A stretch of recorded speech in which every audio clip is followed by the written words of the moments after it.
Hello there, I'm Randy Skretvedt, the author of Laurel and Hardy, The Magic Behind the Movies, and you and I are going to watch Duck Soup. Now, this title, Ideal Comedy, this is a British distributor, and you'll notice there was no credit for Oliver Hardy or anybody but Stan Laurel. I bet that the original American titles probably said Madeline Herlock in Duck Soup, because she's the only person mentioned in the posters and advertising artwork put out by the Pathé Exchange. Now, in case you were mystified by the title Duck Soup, that was a slang phrase popular in the 1920s referring to an easy task. It was used again as the title of the Marx Brothers feature for Paramount in 1933. Edgar Kennedy appeared in that film and starred in yet a third Duck Soup, that one an RKO two-reeler made in 1942. Now, you're seeing Colonel Buckingham Blood. The script specifies it is to be played as it is by James A. Marcus. He was 59 years old the time this film was made. He'd been active in film since 1915, and he would continue after this film to be a busy actor for another decade, playing mayors and sea captains and judges in another 60-plus movies, many of them B-westerns. He was born in 1867 in New York City, died in 1937 in Hollywood. He has 117 film credits from 1915 to 1937, and he worked right until the end. He had 6 films in waiting for release in the year of his death in 1937. Now, we are going to go to Westlake Park, known since 1942 as MacArthur Park. It's at 2230 West 6th Street in Los Angeles, and 6th Street will figure prominently in the footage that you'll see in just a moment. This scene was reworked in the beginning of Pack Up Your Troubles, where Laurel and Hardy were trying to keep from being drafted into serving in the World War. And it's interesting. This is the first film where Laurel and Hardy are essentially the stars of the film, and already they have a tremendous rapport with each other. So you wonder why it then took several more movies before they again achieved this level of cohesion. You're going to see Forest Ranger McFidget in a moment. In the script, the lead forest ranger was supposed to be a, quote, type like Tiny Sanford, unquote. Tiny Sanford, a nemesis in a lot of Laurel and Hardy films later on. But in the film, he's played by Bob Cortman. And Bob Cortman has the meanest, most haunted eyes in the history of movies. You're going to see those in just a moment. There he is. He had a lengthy career, appearing in 270 films between 1914 and 1952, did a lot of B-westerns, and as far as Laurel and Hardy films are concerned, he would later show up in bit parts in Pardon Us, Bohunks, and The Midnight Patrol, where he and Charlie Hall played tire thieves. This is interesting. Laurel and Hardy are the only comedy team where you can see the team forming on film. Other teams in movies came from vaudeville or Broadway or burlesque or radio, but Laurel and Hardy come together over the series of films that you will see in this package. Some later Hal Roach Studio press releases called this film Duck Soup the first Laurel and Hardy comedy, and in fact there were articles in the movie industry trade papers announcing the birth of a new comedy team, but it really would be almost exactly another year before they were truly the Laurel and Hardy we know and love. Once again, we are in Westlake Park, or MacArthur Park, and before long you will see how movies create their own geography, because before long we're going to go from 6th Street. Now we're in Culver City. Here we are, and we're on Culver Boulevard heading north up Main Street in Culver City. And when these Rangers get into cars, they will right now, they are at 3848 Main Street in Culver City. Okay, now we're going to downtown Los Angeles again, 6th Street once again. And we're in downtown Los Angeles on South Grand Avenue at 6th Street looking south. And that white building on the left is 624 South Grand Avenue. We're going uphill now on South Grand Avenue at 3rd Street. And before long, that bicycle chain is going to snap. There it goes. So we're going toward 3rd Street. Now, that entire hill has been removed because of the Bunker Hill Urban Renewal Project. If you go to YouTube and go to Chris Bungo Studios, B-U-N-G-O, there are a lot of wonderful then and now location films for a lot of Laurel and Hardy pictures, including Duck Soup. Now, those 2 buses originally in the script were going to be streetcars, but it was easier to work with buses because the studio could rent those. And now, on the Grand Avenue, 4th, 5th, and 6th Streets in downtown LA. Oh, here we go. This mansion is no longer there, but it used to be at 815 North Alpine Drive, on the southwest corner of Sunset. And we will also see that house used as the governor's mansion in the movie The Second 100 Years. Ah, my goodness me. And that's pretty much most of the location shooting, although you'll see the house again in the closing scenes. Now, from here on, the film is pretty much closely remade in 1930 as Another Fine Mess. And again, both are based on the 1905 sketch by Stan's father, Home from the Honeymoon. Now, the maid here, it's specified in the script to be played by Ma Lavarney, or Laura Lavarney, born 1853, died in 1939. She was born in Missouri, and she appeared in more than 80 films between 1913 and 1930, most notably the Mabel Normand films Mickey and Raggedy Rose, which was co-written by Stan. She's also in a Hal Roach short in which Babe appears called The Honorable Mr. Buggs. And the butler is played by William Courtwright, who we would see in the 1929 Laurel and Hardy short That's My Wife, where he plays Uncle Bernal. And he made one talkie film, which is Teacher's Pet, and he looks off as Miss Crabtree is driving away, and he says, wow, I wouldn't mind going back to school myself. So that's the only film where we get to hear his voice. Now you are going to see the the genesis of the film's title in this title. There it is, Duck Soup, My Good Hives. And I'm not sure if the text of these titles is exactly as you would have found in the American print. I suspect there are changes for the English audiences. All right, now is Colonel Blood. There comes the conductor, Stuart Holmes. Now, Stuart Holmes was originally supposed to play the part of the man who comes to rent the mansion. Instead, he got this small part as a train conductor, but fear not, he was in about 600 movies between 1910 and 1964, and he was a very busy actor.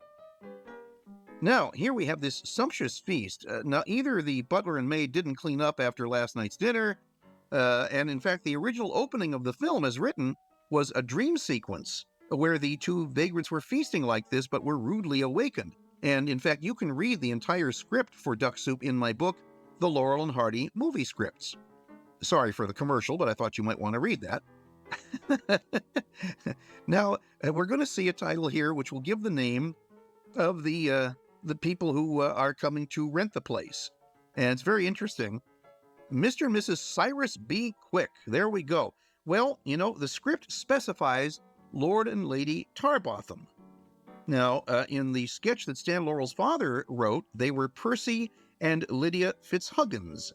In Stan's script, once again, they were Lord and Lady Tarbotham. In the 1930 remake, Another Fine Mess, they were Lord Leopold Ambrose Plumtree and his otherwise unnamed wife. Now you're seeing Madeline Hurlock as the wife there. She made almost all of her films for Max Sennett. The distributor of this film in the United States, the Pathé Exchange, gave her the big star treatment. They listed only her name on the posters and publicity artwork. Now, which is kind of confusing because she was not a particularly big star, and she doesn't really do anything here that could not be handled by another capable actress.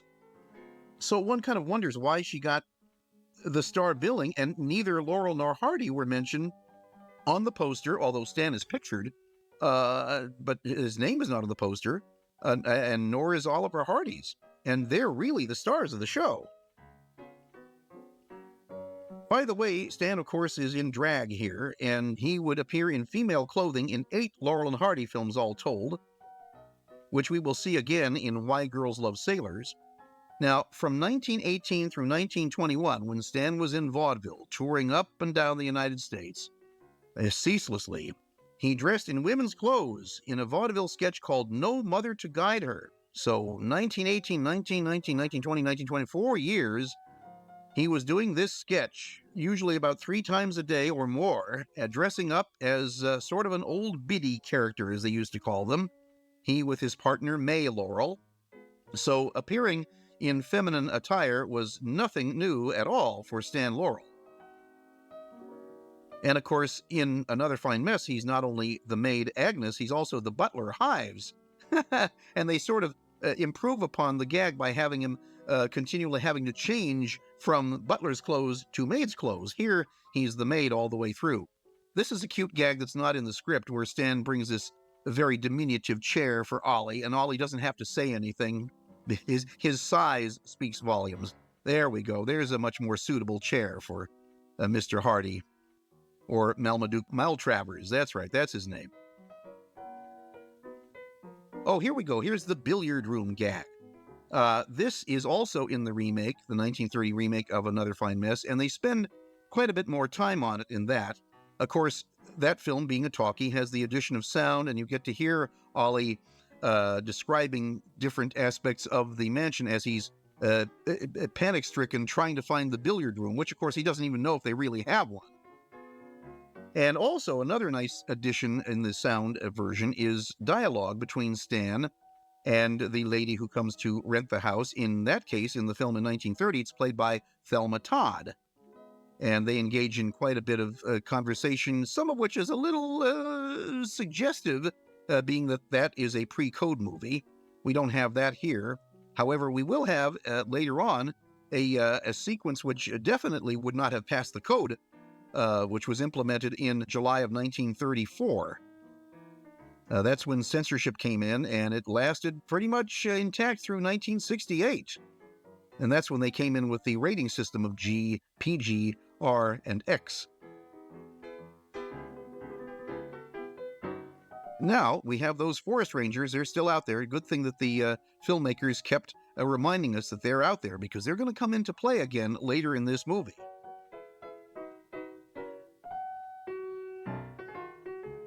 Now, the dress that Madeline Herlock wears, rather interesting. I don't know who's culpable for that hat.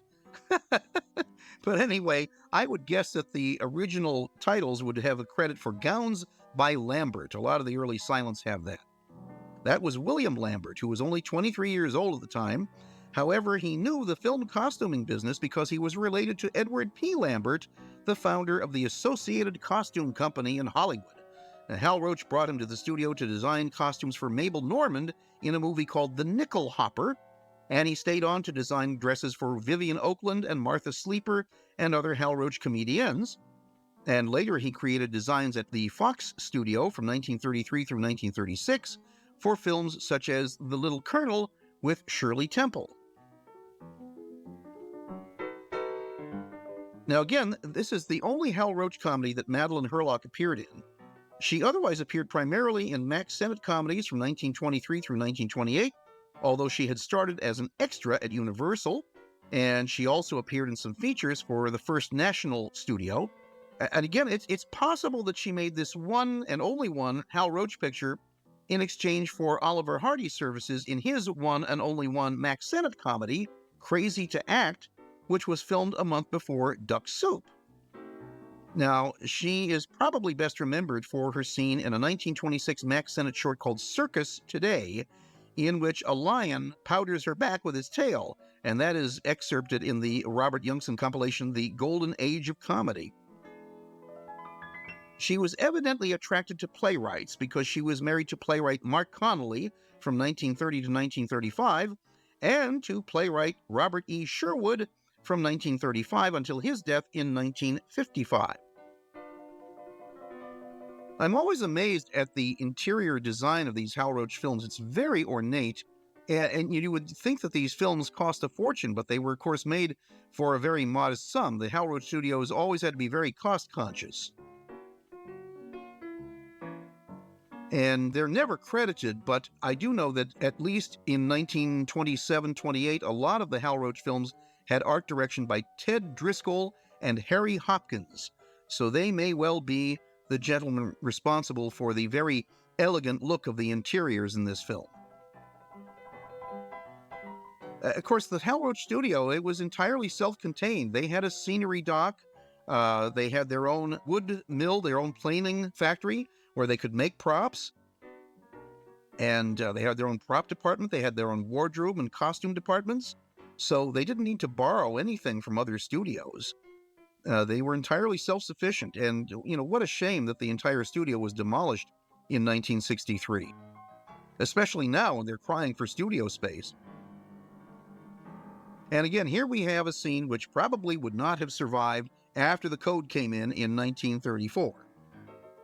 You're going to see some shots of Madeline Herlock walking, those are probably made with what they called an IMO camera. It was a very small camera. It held only 100 feet of film, or just about a minute. It was really small, and you could get really close shots like this in very cramped quarters. And that's probably how they did these, because they look like they're handheld.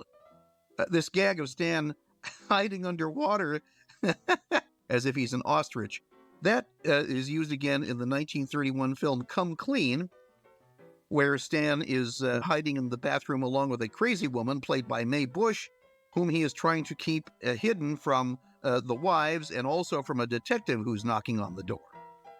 Here, however, Stan, of course, is painfully aware that he is a man, and he was very relieved to see that Madeline has dressed herself before coming into the room here, because he did not want to see her in the altogether. And there he goes again. Uh-oh, here comes Colonel Blood to the rescue, at least the rescue of his bow and arrow. My goodness, these two vagrants have certainly done an awful lot of packing in a hurry. One wonders where they're going to take all this stuff and where they got those trunks. Anyway, that scene where they're bouncing, that reminds me of a film called Six of a Kind, where Charlie Ruggles and Mary Boland are about to go on a trip, and Charlie Ruggles says to Mary Boland, "Flora, bounce." And she does what the gentleman just did there in order to close the trunk. There's that gag again of the thumb on the doorbell. That's not in the script. It's rather cute. The sort of nice running gag framing device. And, there you see that backdrop in the background there. That you'll see that in a lot of Hal Roach comedies. Rather than shoot on location and have something actually across the street, they just have a nice backdrop there on the studio stage. Now, of course, Colonel Blood has no idea what's going on, and he's rather upset at seeing his house stripped of all of its furnishings. And here Stan sees the portrait of the master of the house and realizes what he just did there, his face to his cheek. They used to call that the fig bar. That's that kind of reaction, the fig bar. I don't know why they call it that. I have no idea. But silent comedy scriptwriters have a language all their own. And now poor Colonel Blood is going to be apoplectic at the goings-on that have happened in his brief sojourn away from his home. And, of course, the butler and maid are gone, so goodness only knows where they've gone.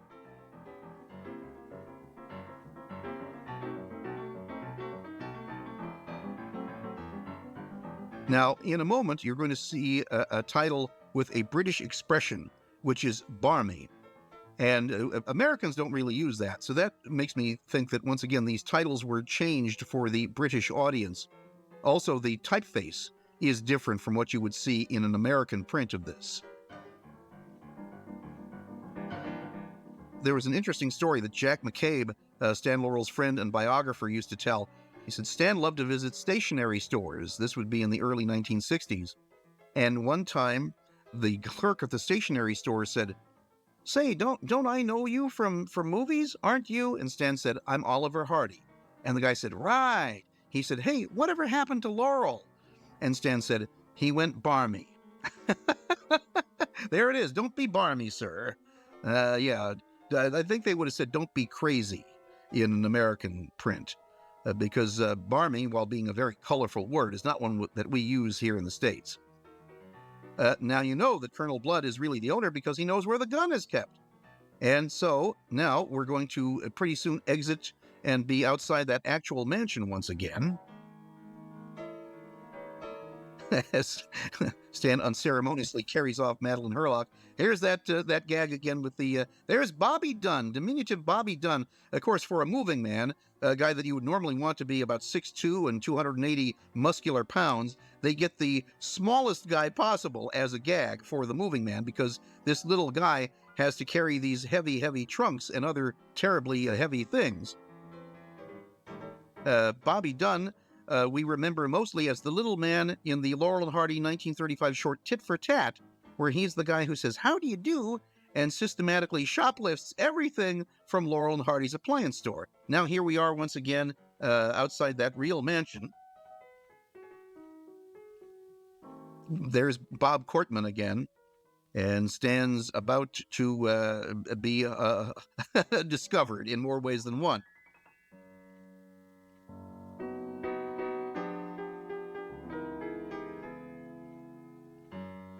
By the way, that white building that you'll see in the background in some of these shots, you don't see it right there, but hang on.